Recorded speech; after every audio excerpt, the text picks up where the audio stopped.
essa questão, então, de inconvenientes da mediunidade é justamente perigos da mediunidade que eles colocam. Você começou a ir trabalhar, tal, vai acontecer isso e aquilo, é justamente em função do que eu falei. Primeiro que a faculdade mediúnica não é indício de nenhum estado patológico, porque tem muita gente que acha que é uma doença. Há médiuns de saúde vigorosa, os doentes o são por outros motivos. A mediunidade não interfere se você é saudável ou não é saudável, isso é uma outra coisa. Né? O exercício muito prolongado de qualquer faculdade produz fadiga. Lógico, se você ficar psicografando 5 horas seguidas, vai cansar, né? Porque qualquer coisa que você fique fazendo 5 horas seguidas cansa. Então, com a mediunidade acontece o mesmo, principalmente com a de efeitos físicos. E a mediunidade de efeitos físicos geralmente é um médium que consegue doar muito ectoplasma para que outro possa se materializar. Então, evidentemente que isso daí dá um desgaste. Você está mandando um pouco da sua energia ali, que precisa ser recuperada depois. Então, dependendo do tipo de mediunidade, sem dúvida, é isso que acontece. Segundo Herculano Pires, esses problemas da natureza patológica da mediunidade e da fadiga vêm sendo objeto de pesquisas e estudos na parapsicologia. As conclusões obtidas até agora são inteiramente favoráveis à tese espírita, né? Que os fenômenos, então, de mediunidade não são patologias. E eu já falei para vocês que nós temos um item no Código Internacional das Doenças que justamente contempla essa questão das manifestações mediúnicas, né? Aqui também é uma coisa interessante, os médiuns sensitivos são pessoas suscetíveis de sentir a presença dos espíritos por uma sensação geral ou local, vaga ou material. Então tem essa questão da sensibilidade, o médium que a gente chama de médium sensitivo, uns têm sintoma físico mesmo da presença de espíritos. Sintomas positivos quando é bom o espírito, quando é um espírito mais elevado, e passa mal quando é um espírito menos elevado, né? Chega a passar mal mesmo. Mas tem outros que você só percebe, você tem uma sensação, mas não somatiza, não tem uma manifestação somática em relação a isso daí, né? Na sua maioria, distingue os espíritos bons ou maus pela natureza da sensação que causa. Uma das formas de mediunidade que hoje em dia está se evitando, e eu já falei também para vocês, é mediunidade inconsciente. O médium inconsciente, que empresta o corpo para o espírito se manifestar e sai fora, como se estivesse dormindo, vai passear, vai viajar e deixa o corpo para o outro tocar. Então, existia médiuns assim, chamados médiuns sonambúlicos, né? Mas hoje em dia, a mediunidade que se tem trabalhado é a mediunidade consciente. Então, você está emprestando o corpo, seja para psicografia, seja para psicofonia, mas está acompanhando o que está acontecendo. E impede determinados tipos de manifestação. Então, muitas vezes, numa reunião mediúnica, o espírito que vem se comunicar quer agredir aquela pessoa que ele está se referindo e tudo mais, por exemplo, no caso de um obsessor, né? Vai falar palavrão, mas o médium filtra isso. O médium não precisa repetir o palavrão, entendeu? Ele sabe que o espírito está falando palavrão, mas ele não transmite esse tipo de... Então, você vai filtrando. Enquanto que no médium sonambúlico, ele vai estar falando como se ele estivesse falando diretamente. É ele que fala, ninguém filtra nada. Então, esse tipo de mediunidade está se procurando evitar. A mediunidade que mais interessa no momento é a mediunidade intuitiva, né? Porque essa daí, primeiro, que obriga o médium a estudar. Porque para eu poder ter intuição de uma coisa, eu preciso ter conhecimento daquela coisa. Senão, como é que eu vou intuir se eu não tenho conhecimento de nada em relação àquela situação? Então, A mediunidade que se preconiza hoje, que se estimula, é a mediunidade intuitiva. Entenderam por quê, né? Porque numa mediunidade sonambúlica, vamos supor, é lógico que se o trabalho não for bem organizado, o indivíduo pode matar um outro. Entendeu? Ele mata o que está ali. Ele é meu inimigo, eu estou com o corpo emprestado, eu vou lá, esgano ele, mato, e depois o outro que vai ficar com... E olha, isso ocorre, todos esses casos de indivíduos drogados, alcoolizados, que não lembram de nada e que muitas vezes mataram a família inteira, é exatamente isso que acontece, né? Às vezes um indivíduo, um espírito de fora que usou o corpo dele, uma vez que quando você perde os sentidos, quando você perdeu o controle do seu corpo, você perdeu o controle do seu corpo. O outro pode usar. Só que você é o responsável por ter perdido o controle do seu corpo. E muitas vezes, nessas situações de drogas e tudo mais, você puxa quem você era numa outra encarnação, onde aquele indivíduo era seu inimigo. E como dentro da família isso aí acontece, você também, de novo, fora do controle do seu corpo, você então fora de si, o próprio termo já diz, ele está fora de si. Está fora de si. E aí o outro usa o corpo e comete aqueles crimes, onde depois... Mas o próprio indivíduo, né, ali físico que cometeu, realmente ele não lembra de nada. Ele estava fora de si.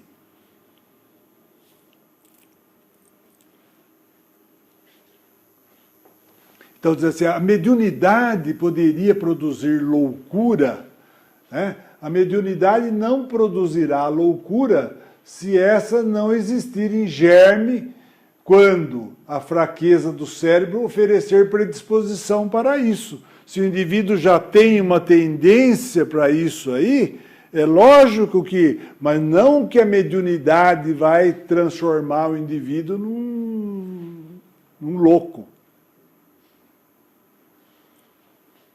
Agora, ao contrário, muitos indivíduos que são médiums e que estão sob a ação de espíritos, geralmente de espíritos obsessores, são taxados de loucos e muitos deles estão internados lá né? Agora já bem menos, porque a política não tem mais hospitais psiquiátricos, mas dentro dos hospitais psiquiátricos existia muitos obsediados, que viam, ouviam, né? Se você for no médico e começar a falar, olha, doutor, eu vejo coisa, eu escuto, que só eu vejo, só eu escuto, mas ninguém vê, você vai ficar internado lá, vai tomar um monte de remédio, porque para eles isso daí é alucinação, você está tendo alucinação. Mas na realidade você pode estar sendo vítima de um fenômeno mediúnico, né? Mas como as pessoas não sabem disso, elas acham mesmo que estão ficando loucas. Ela fala, você escutou isso aí? Não, ninguém escutou, só ela escutou, só ela está vendo, né? Ela acha que está ficando louca, quando na realidade ela está tendo muitas vezes uma manifestação mediúnica. Seria inconveniente desenvolver a mediunidade das crianças, né? Certamente. E sustento que é muito perigoso, é lógico, né? É uma coisa que você precisa ter conhecimento, saber com o que você... Isso não é brincadeira.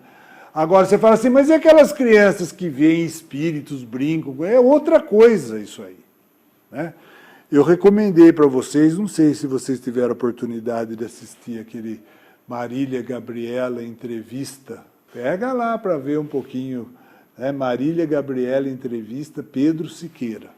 Vocês vão ver uma mediunidade numa criança, começou desde criança, agora ele já é adulto, continua médium, mas é da Igreja Católica, né?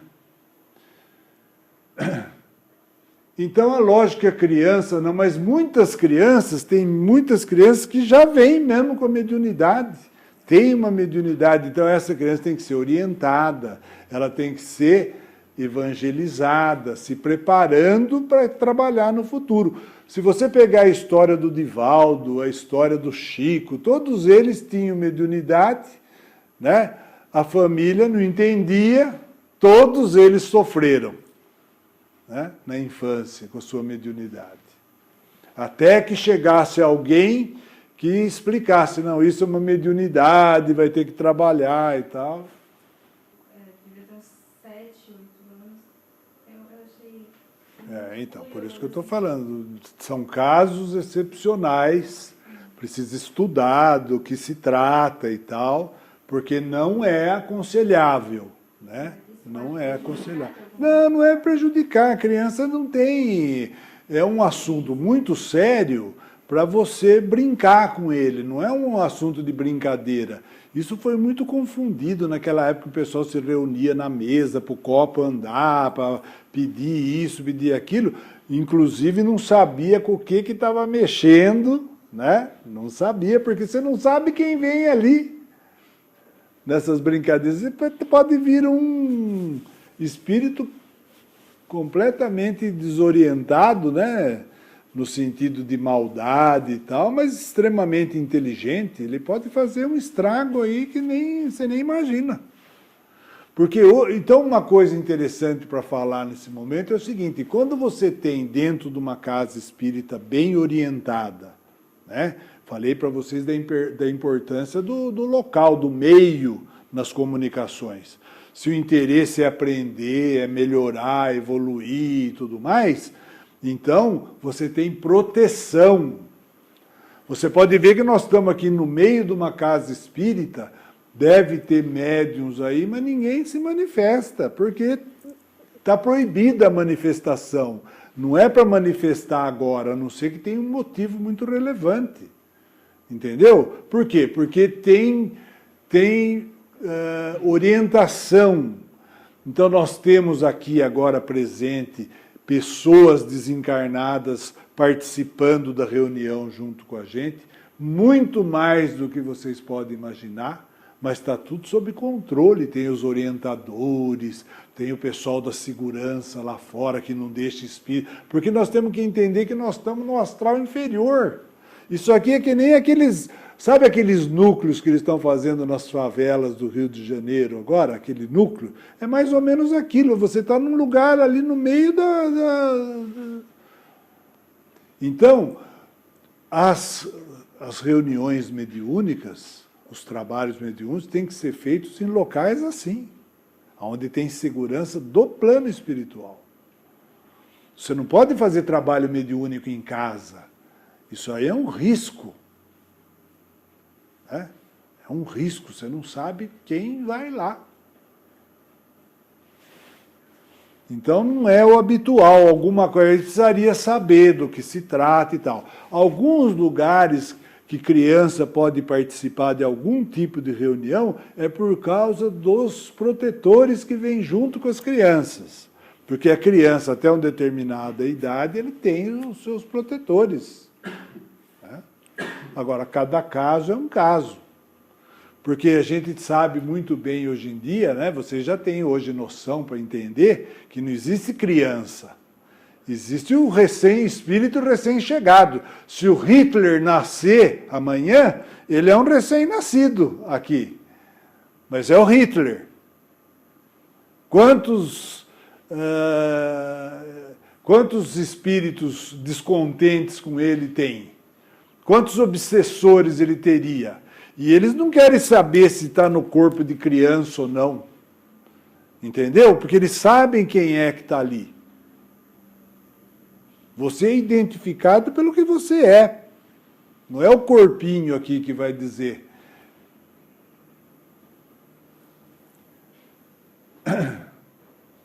Então, qual a idade que se pode, sem inconveniente, praticar a mediunidade? Não há limite preciso de idade. depende inteiramente do desenvolvimento físico e, mais particularmente, do desenvolvimento psíquico. Há crianças de 12 anos que seriam menos impressionáveis que alguns adultos. Né?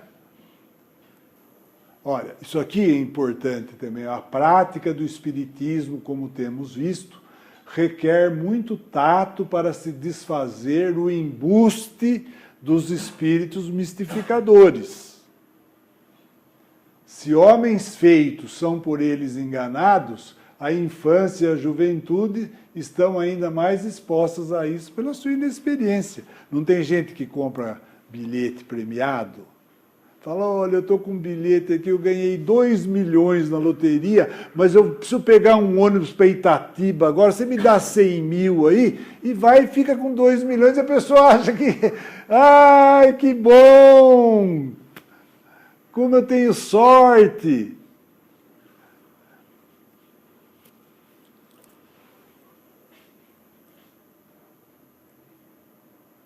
Sabe-se também que o recolhimento é condição essencial para se tratar com espíritos sérios. As evocações feitas levianamente ou por divertimento constituem verdadeira profanação, que abre as portas aos espíritos zombeteiros. Os zombeteiros ainda vêm, se diverte com todo mundo faz papel de tonto com eles, mas fica por isso mesmo. Mas e se vem um mal?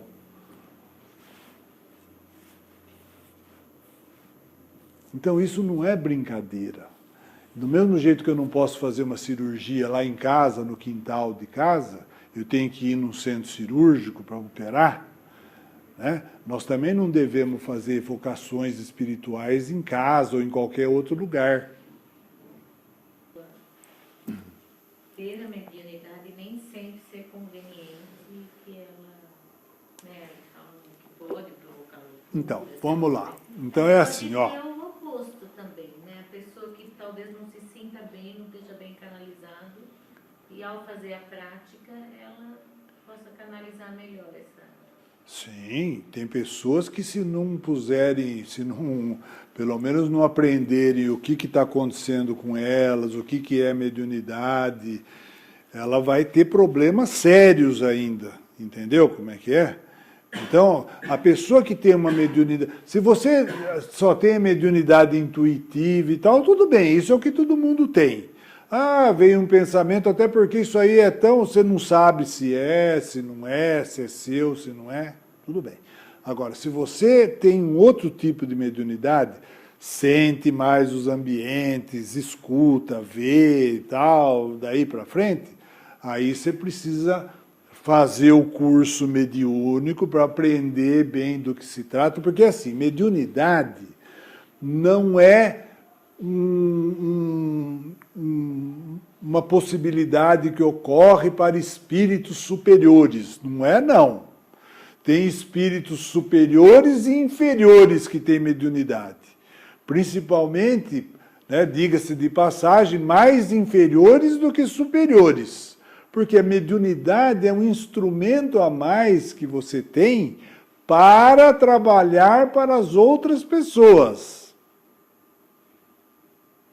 Então, a finalidade de você vir com uma mediunidade mais aberta, primeiro, você tendo uma mediunidade mais aberta, você já está despertado para a realidade do mundo espiritual.